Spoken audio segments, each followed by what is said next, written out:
बच्चों, अपने ओजा क्लासेस के यूट्यूब चैनल पे आपका वेलकम है। और हम सब लोग इस चैनल के बेसिस पे आप सबको ये अवेयर करना चाहते हैं कि हम आगे फ्यूचर में अपनी कैसे प्लानिंग करें कि जिसके बेसिस पे हम लोगों का एक स्ट्रेटेजिक पॉइंट ऑफ व्यू तैयार हो, जिसके बेसिस पे हम अपने मार्क्स को और इन्हेंस कर पाएँ और अपने इस सिस्टम को जनरेट करें कि हमारा जो है 100% रिजल्ट उस लेवल पे आ जाए जिसको हम चाहते हैं। जैसे अगर हम चाहते हैं हम IIT मुंबई जाना है, IIT कानपुर जाना है, IIT दिल्ली जाना है, तो एक हमारा मिनिमम कट ऑफ होता है हर साल जो इन कॉलेजेस के लिए फिक्स होता है। तो हम अपनी प्लानिंग उसके अकॉर्डिंग भी करें, क्योंकि हम मेंस दे चुके और मेंस में हम अच्छा स्कोर कर चुके। 99 परसेंटाइल और 100 परसेंटाइल वाले बच्चे जो भी हैं सेलेक्ट हो चुके, जिनके NIT मिल चुका। तो उस बेसिस पे अगर हम इस चीज़ को देखें कि हम IIT एडवांस के लिए किन चीज़ों का ध्यान रखें जिसके बेसिस पे आपका एक अच्छा सा स्कोर आ जाए, तो हम as a mentor of mathematics myself Ravi Ojha of Ojha's classes, हमने अपने बच्चों को यही शिक्षा दी है कि आप अपने पहले सेगमेंट को समझें। आपका मेंस में सेगमेंट था सिंगल करेक्ट ऑप्शन, और अब हमारे पास क्या है, 6 ऑप्शंस हैं। जैसे सिंगल करेक्ट ऑप्शन है, मल्टीपल चॉइसेस पे आपका मोर देन 1 करेक्ट ऑप्शन है, मैट्रिक्स मैच है, असर्शन रीजन है ना। तो आपको असर्शन रीजन में आपको ध्यान देना होता है कि क्या चीज़ सही है क्या गलत है, कि assertion is correct, reason is correct, तो उसके बेसिस पे 4 ऑप्शंस आएंगे। तो हम इन चीज़ों का ध्यान रखते हुए अपने आप की स्ट्रेटजी को प्लान करें। इंटीजर टाइप में हमें क्या करना है, हमारा आंसर एग्जैक्ट आना चाहिए। अगर एग्जैक्ट नहीं आता है तो हमारे मार्क्स कटने के चांसेस होते हैं। पहले लास्ट ईयर्स में अगर हम देखें तो IIT एडवांस में बहुत सारे क्वेश्चंस में हम लोगों के नेगेटिव मार्किंग नहीं हुआ करती थी, जो मोर देन 1 करेक्ट ऑप्शंस थे या मैट्रिक्स मैच में थे। फिर लास्ट टू लास्ट ईयर हम लोगों को क्या हुआ कि उसमें हम लोगों के मार्क्स नेगेटिव इंट्रोड्यूस कर दिया। तो IIT अपने हर साल सेगमेंट में कुछ ना कुछ चेंजेस करता है, और उसकी इंफॉर्मेशन हम लोगों को जब एडमिट कार्ड रिलीज होता है उससे पहले आपको IIT देता है। तो हम अपनी प्लानिंग इस तरीके से करें कि कोई भी सेगमेंट इंट्रोड्यूस कर दे IIT, हम हर तरीके से तैयार हों बच्चों।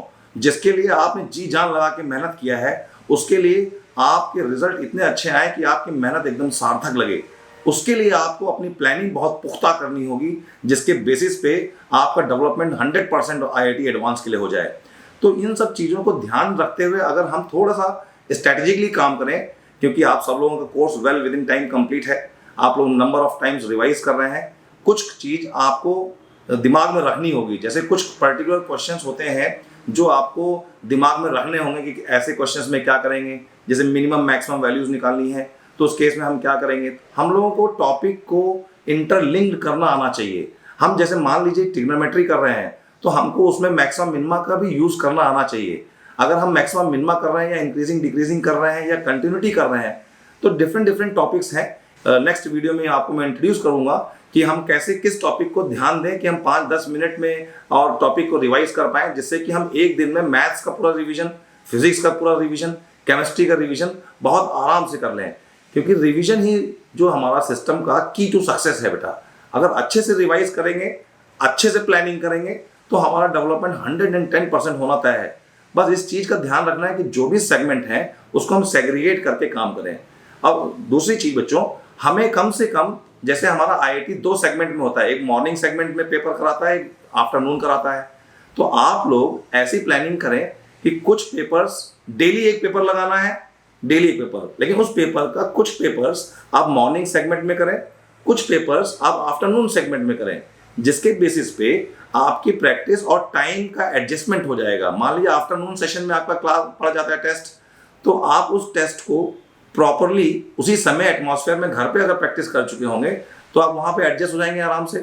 और आपके अंदर जो हम लोग बोलते हैं ना कि हमारे अंदर थोड़ी टेंशन हो गई और हड़बड़ी हो जाती है, तो ये सारी चीज़ें आप जब प्रैक्टिस करेंगे तो धीरे धीरे वो कंप्लीट होने लग जाएगी। अच्छा, जब प्रैक्टिस अच्छी होगी और टाइम ड्यूरेशन फिक्स होगा तो आपका डेवलपमेंट अपने आप 100% पेपर में हो जाएगा। इस चीज़ का विशेष ध्यान रखना है कि 3 घंटे के ड्यूरेशन में आपसे अच्छा कोई नहीं इस पूरे ब्रह्मांड में, और आप ही इस पेपर को निकालने के सबसे सर्वोत्तम स्टूडेंट हैं। तो इसलिए इस चीज़ को फोकस करते हुए अपनी प्लानिंग, अपनी प्रैक्टिस, अपने टाइम का प्रॉपर यूटिलाइजेशन आपको well with in time complete करना है पेपर। अगर 3 घंटे का पेपर है बच्चों, तो मान के चलिए कि आपको पेपर विद इन टाइम खत्म कर लेना है। कई बार कुछ क्वेश्चंस में डाउट होता है कि ये हम देखेंगे, लेकिन दोबारा देखने का टाइम मिलता नहीं 3 घंटे में, क्योंकि 3 घंटे में ही पूरा मैच खेल लेना है। ये T20 नहीं है, ये 3 आवर्स का गेम है। 2020 देखने में खेलने में बड़ा अच्छा लगता है, लेकिन जब रियल ग्राउंड पे उतरता है वही व्यक्ति जानता है हमें क्या करना है। 3 घंटे में हम आपको समझा रहे हैं कैसे करना है, but you have to face the battle. और आप इस लड़ाई को जीतने जा रहे हैं, आपसे अच्छा कोई नहीं हो सकता। हमारा एक मोटिवेशन, हमारा एक सजेशन, हमारी एक प्लानिंग आपके उस प्लानिंग पार्ट को इन्हेंस कर सकती है बच्चों, but you have to give the final examination. उसके लिए अपनी प्लानिंग और प्रैक्टिस और रिवीजन 3 चीज पे फोकस करना है। Planning, practice and time management.